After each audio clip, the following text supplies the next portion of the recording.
우리가 교회를 다니면 복 받았다라고 이야기를 하는데 실제적으로 여러분 어떻게 교회를 다니면서 그런 어떻게 현실적으로 피부로 느끼고 계시는지 모르겠습니다. 그런데 대부분이 우리가 생각할 때 교회를 다녀도 별로 복 받은 게 없다. 교회를 다니는 것이 오히려 힘들다. 심지어 여러분 사회생활 하는데도 교회를 다니기 때문에 오히려 더 어려움이 많습니다. 예를 들어서 세상 사람들이 하는 그런 어떤 가치관대로 살지 않다 보니까 오히려 조롱을 받는 경우가 많고 유별스럽다. 뭐 이 정도만 해도 참 감사하고 더 심한 그 어떤 모욕적인 말도 들을 때가 있습니다. 그런데 성경은 교회를 다니면 복이다라고 이야기를 하니까 우리가 자꾸 굉장히 여기에서 개입이 너무 크다 보니 힘든 거예요. 사실 현실적으로 뭐 말씀은 그렇다고 하지만 우리의 삶은 전혀 그렇지가 않으니까 너무 힘들고 과연 내가 이게 정말 이런 믿음의 길을 계속 걸어가야 되느냐, 내가 이런 삶을 지속해야 되느냐 이런 생각이 들 때가 뭐 아마 다들 느끼는 부분이라 생각이 됩니다. 과거에 믿음의 사람들이 다 그랬습니다. 오늘 우리가 읽었던 예레미야를 보면 마찬가지예요. 하나님이 예레미야를 불렀어요. 그리고 복음을 전하라고, 예를 들었어요. 우리와 같으면 복음 전하라고 그랬어요. 예수 믿으면 천국, 예수 믿지 않으면 지옥 갑니다. 뭐 이런 메시지, 가장 간략한 메시지죠. 그 아주 세부적인 것은 우리가 뭐 더 깊이 들어가서 이야기를 해야 되는데 뭐 짧게 전하다 보니까 이제 우리가 그렇게 이야기하잖아요. 그러면 이제 안 믿는 사람의 입장에서는 굉장히 불쾌하게 받아들이거든요. 아니 내가 예수를 안 믿는다고 내가 지옥 간다 말이 맞느냐? 니 무슨 근거로 그런 이야기를 하느냐? 예레미야가 사명을 받아서 그 이야기를 전했더니 사람들로부터 어떻게 됐다고요? 7절에 보니까 뭐라고 이야기를 합니까? 다시 한번 읽어봅시다. 시작.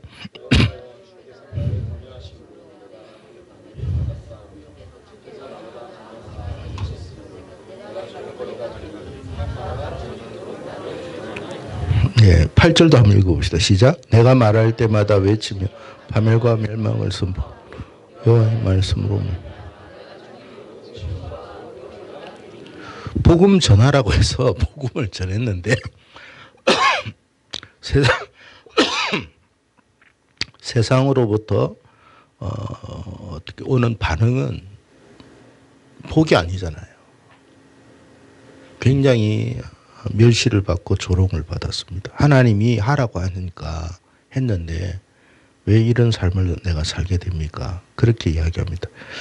여러분 이 예레미야가 얼마나 고통을 당했냐면 14절의 말씀을 보면 14절 15절 이하의 말씀을 보면 얼마나 그가 고통을 당했는지 우리가 좀 엿볼 수가 있어요. 14절 읽어봅시다. 15절 시작.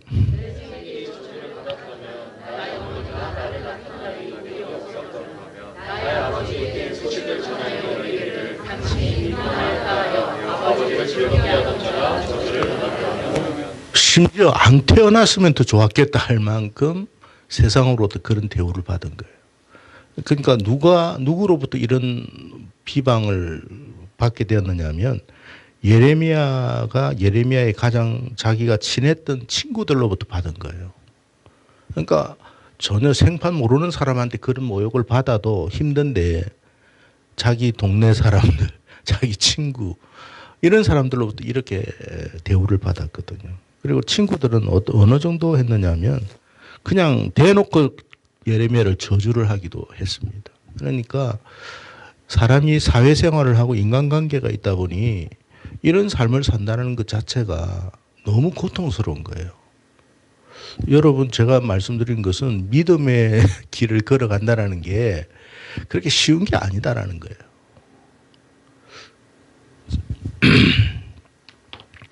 자, 우리가 지난 과거를 보면 이런 게 있습니다. 1905년에 을사조약이 있었죠. 을사조약이 있었는데 이것을 체결한 5관료가 있었습니다. 5관료가 누구냐 하면 이완용, 제일 잘 아는 이완용, 이건택, 이지용, 박재순, 권중현 이렇게 되어 있습니다. 이완용은 학부 대신 그때 당시 교육부 장관이었고요. 이건택은 국부 대신 국방부 장관이었고, 이지용은 내무 대신 지금 내무부 장관이고, 박재순은 외부 대신 외무부 장관이었고, 권중현은 농상공 대신 농수산물 장관이었어요. 그러니까 이 장관들이 다 을사조약을 체결한 거예요. 자, 그 일제강점 당시에 이 사람들의 생각이 뭐냐면 일본이 망할 거라는 생각을 했을까요? 안 했을까요? 예? 안 했죠. 망할 거라고 생각하면 이런 걸 안 하죠. 근데 여러분 한일 합방이 되고 그때 당시 많은 독립운동가들이 세워졌습니다. 이렇게 막 나타나기 시작했는데 일본이 굉장히 강압을 했죠. 강압을 해가지고 막 재산도 빼앗고 고문도 하고 그랬습니다. 그래서 우리나라의 가장 유명한 문학가든지 누구든지 이런 사람들도 처음에는 막 독립을 외치다가 어떻게 됐어요? 점점 회유가 됐어요. 왜 회유됐을까요? 여러분, 점점 이제 우리가 한일 합방이 되고 나라가 이제 10년, 15년, 20년이 됐을 때 들려오는 소식이 있을 거 아닙니까? 어떤 소식이 들려왔을까요? 일본이 승리하는 소식을 들었어요. 그렇잖아요. 대동아시아 전쟁에 일본이 해가지고 이번에는 뭐 베트남을, 이번에는 중국을, 이번에는 만주를, 이번에는 필리핀을 뭐 전부 다 이기는 소식밖에 없었어요. 그러니까 대한 독립을 위해서 노력하고 애썼던 사람들이 점점 어떻게 됐어요? 실망하고 이게 이제 안 되는 거구나. 그래봤자 소용이 없구나. 왜? 현실적인 어려움이 있잖아요. 고문당하죠. 자기만 고문당하는 게 아니에요. 누구까지 어려움이 있었을 것 같아요? 가족까지. 버러지처럼 자녀들이 대우를 받고 멸시를 받고 죽어가는 걸 보고 견디지를 못하는 거예요. 세상은 점점, 그때 당시 세상이라는 것은 일본 제국이 점점 잘 되는 거예요. 근데 여러분, 우리가 역사를 이제 여기에서 보면 그때 당시 잘 되는 것이 영원히 잘 되는 게 아니었잖아요. 일본이 한순간에 망했잖아요. 그리고 우리가 독립을 했죠. 제가 무슨 말씀을 드리고 싶으냐 하면 우리가 살아가는 세상도 똑같다는 거예요. 믿음을 하나님이 말씀 주신, 하나님의 복음 주신 것을 붙들고 살아가려고 하는데 세상은 우리 생각과 달라. 더 세상적이고 더 하나님을 안 믿는 사람이 잘 되고, 하나님을 믿는 사람은 가진 것도 잃고 멸시받고 조롱받고, 뭐냐 이 말이에요. 뭐냐. 이 견디기가 쉽지가 않아요. 끝까지 독립운동을 했던 사람이 있었듯이 끝까지 믿음을 지키고 있는 사람이 과연 얼마나 되겠습니까? 똑같은 원리예요. 똑같은 원리.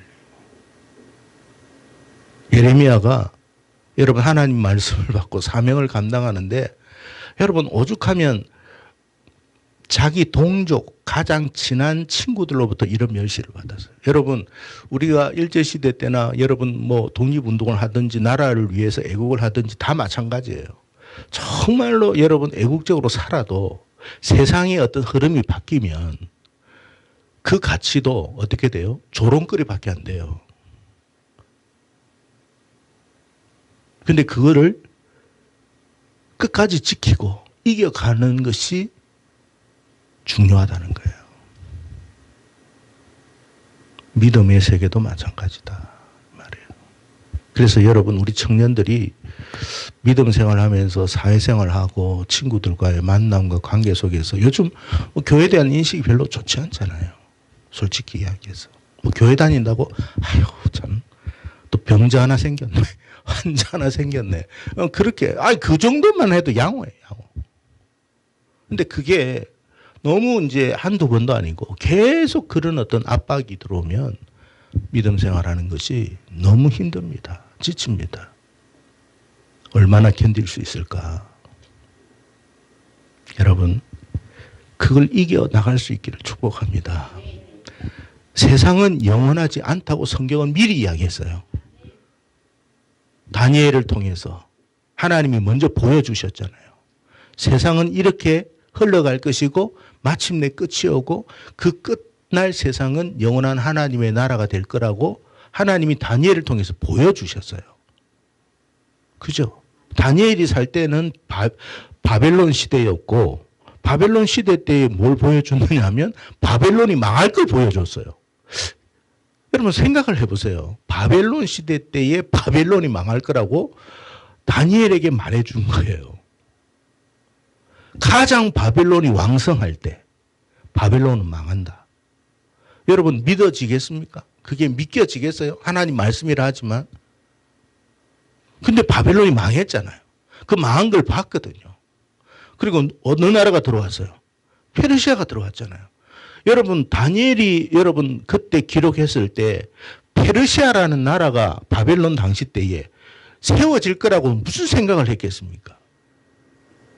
근데 페르시아가 세워졌고 페르시아가 망하고 그 다음날 무슨 나라가 세워질 거라 무슨 제국이 세워질 거라고 그랬습니까? 헬라 제국이 세워질 거라고 그랬잖아요. 다니엘은 죽었어요. 죽고 나서 헬라 제국이 정말 세워졌거든요. 헬라 제국도 영원할 거라고 했잖아요. 영원할 것처럼 보였습니다. 여러분 오죽하면 여러분 알렉산더가 여러분 그 인도까지 점령을 하겠습니까? 동쪽까지. 헬라 제국이 영원할 것처럼 보였는데 그 헬라 제국도 망했어요. 로마도 망한다. 그게 성경에 그대로 기록되어 있잖아요. 그리고 동로마, 서로마도 나누어질 것이고 그 로마가 10가지 나라로 유럽으로 만들어질 거예요. 그 성경에 다 기록되어 있거든요. 다니엘이 여러분 살았을 때 무슨 유럽을 어떻게 알아요? 그런데 그 마지막 때에 어떻게 된다고요? 하나님의 나라가 세워질 것이다. 그 나라는 영원하다. 우리는 지금 어느 시대를 살고 있는지는 정확하게 알 수 없지만 분명한 것은 뭐예요? 세상의 나라는 영원하지가 않다. 하나님의 나라는 반드시 올 것이고 그 나라는 영원하다.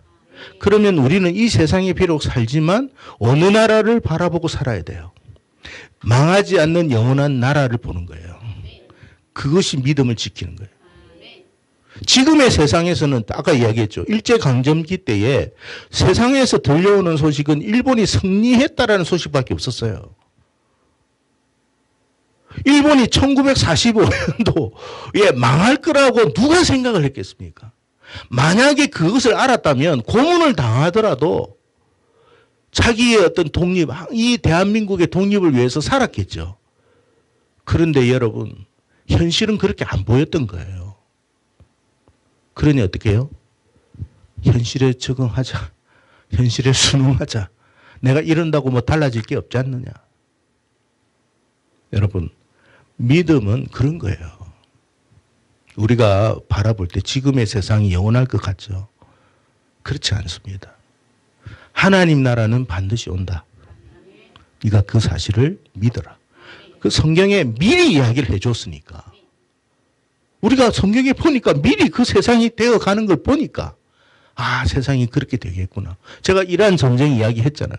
이 이란 전쟁요. 조금 있으면 이제 미국이 완전히 승리합니다. 성경에 기록되어 있으니까. 오래 못 가요, 이거. 근데 문제는 그 이후에 누가 나온다고요? 적그리스도가 나올 겁니다. 그때 진짜 우리가 위험해요. 믿음 생활하기가 쉽지가 않을 겁니다. 그러나 여러분, 세상이 다 글로 흘러가도 우리는 믿음을 지켜야 돼요. 세상에 지금 정권이 누구냐, 뭐 이거냐 저거냐가 중요한 게 아니에요. 우리는 하나님의 나라를 봐야 돼요.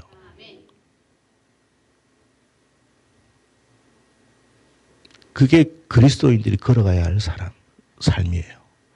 왜 예레미야가, 여러분 생각해 보세요. 예레미야가 아까 조금 전에 우리가 읽었듯이 내 생일을 저주를 받았더라면, 그 무슨 말이냐면 내가 안 태어났으면 좋았을 걸. 그 말이거든요. 내가 안 태어났으면 이 더러운 꼴도 안 봤을 텐데 왜 내가 태어나가지고 하나님 앞에 선택을 받아가지고 이렇게 고생을 하는지 모르겠다고 이야기를 한 거거든요. 근데 우리가 지금의 시점에서 보면 예레미야가 복된 사람이에요. 자기가 살았을 때는 복이 아니었어요. 근데 지금의 관점에서 보면 예레미야는 너무 복된 사람이다. 지금의 우리의 삶을 보면 누군가는 우리가 볼 때는 우리가 복되다고 생각 안 할 거예요. 그러나 영원한 하나님의 나라가 임했을 때 지금 우리가 하나님 앞에 받은 이 사명, 그리고 하나님의 말씀대로 살아가는 이 삶 자체가 뭐라고요? 복되다라는 거예요. 그래서 우리는 지금의 현실만 보지 말고 영원한 세상 안에서의 지금을 보라는 거예요. 그럴 때 우리의 믿음이 흔들리지가 않는 거예요. 우리 청년들이 그런 관점에서 믿음 생활을 잘했으면 좋겠다. 그 부탁, 당부를 드리고 싶어요. 그래서 여러분의 어떤 가까운 여러분이 부모님이 믿지 않으면 부모일 수도. 제가 옛날에 여러분 전도사 때 부산에 있을 때 그때 고등학교 3학년 여자아이가 여러분 너무 신실하게 믿음 생활 잘하는 아이였는데 걔가 부모로부터 쫓겨났거든요. 그래서 그 선생님한테 그때 당시는 그때 중고등부 해가지고 한 70명, 80명이 됐으니까 너무 신실하게 믿음 생활 잘하니까 너무 이쁜 거야. 너무 말씀도 잘 듣고. 그래서 나는 그 가정이 다 믿음 생활을 잘하는 줄 알았어요. 근데 알고 보니까 그 여자아이를 가르치는 선생님이 하는 말이 쫓겨났대. 예수 믿는다고. 그래서 그 여자 선생님이 그 아이의 등을 판 거야. 부모로부터, 진짜 자기 친부모로부터 얼마나 맞았는지 저는 안 봤어요. 하여튼 그분이 하는 이야기가 엄청난 상처가 있는 거야. 예수 믿는다고. 그리고 심지어는 삽으로도 맞았대요. 아니 무슨 여자애를 삽으로 때리냐. 그래서 채찍 같은 이런 어떤 등에 그런 흔적이 많더라는 거예요. 그 아이를 위해서 좀 기도해 주세요 그러더라고요. 근데 그 얼굴은 천사야. 그 예수님을 믿고 하나님을 믿는 그 모습이. 근데 여러분 생각해 보세요. 그때 당시 자기의 어떤 삶은 복입니까? 아니죠. 그런데 여러분 하나님의 나라에서 보면 그 아이만큼 복된 것도 없어요. 우리가 지금 당면할 현실에서는 참 어려움이 많을 수 있어요. 이게 견디기가 어려울 수가 있잖아요. 얼마나 여러분 힘들었으면 예레미야 같은 사람이 그런 말까지 했겠습니까? 7절에 보십시오. 내가 조롱거리가 되니 사람마다 종일토록 나를 조롱하나이다. 여러분, 그러니까 예레미야는 그 사회에서, 자기가 살아가는 사회에서 왕따 당한 거예요. 우리가 왕따를, 여러분, 사람이 자기가 소속되어 있는 집단에 왕따를 당하면 견디지를 못해요. 근데 견뎠어요. 놀라운 거죠. 여러분, 믿음 때문에 혹시 당면한 어려움이 있다면 잘 이겨나가시기 바라고 견디기를 바랍니다. 결코 여러분의 그 어려움이 헛되지 않을 것이다. 우리가 일제시대 때에 독립운동을 펼쳤을 때 자녀들이 고통을 당하고 자기의 어떤 논밭을 다 빼앗기고 억울하게 감옥살이를 하는 그 순간 볼 때는 너무나 고통스럽고 내가 왜 굳이 이렇게 살아야 되나 싶어도 여러분 나라가 이제 되찾고 우리 나라가 되었을 때 그분들에 대한 우리의 마음은 어때요? 존경 아닙니까? 그 자녀들에 대해서 어떻게 해요? 우리가 예우를 하잖아요. 국가적인 예우를 해야 되는 거예요. 하물며 하나님의 나라는 오죽하겠습니까? 결코 이것이 그냥 지나치지 않는다는 거예요. 주님은 죽어도 살리시는 분이에요. 모든 눈물을 닦아주신다고 그랬잖아요. 그러니까 이 모든 눈물을 닦아주는 것은 과거에 우리가 받았던 모든 상처를 다 회복시키는 거예요. 어떻게 회복시킬지는 잘 몰라. 지금 당면했던 그 어려움과 고통이 회복이 되는데 단순히 눈물만 닦아주는 게 아니라 완전히 그것은 잊어버릴 수 있도록 치유를 해주신다는 뜻이에요. 저는 그 하나님의 나라가 임할 것을 믿습니다. 나는 그 나라가 너무 좋은 거예요. 그 나라가 좋기 때문에 믿음 생활하는 거예요. 이 세상이 좋으면 이 세상의 방식대로 살아야 되겠지만 저는 이 세상보다는 하나님의 나라가 좋으니까. 그래서 우리가 믿음 생활을 한다는 것이고 예레미야도 그랬다는 거예요. 예레미야가 남유다가 영원할 것이라고 그때 당시 사람들은 생각했었지만 남유다는 망했어요. 세상의 나라는 영원하지 않습니다. 대한민국도 영원하지 않아요. 영국도 영원하지 않았잖아요.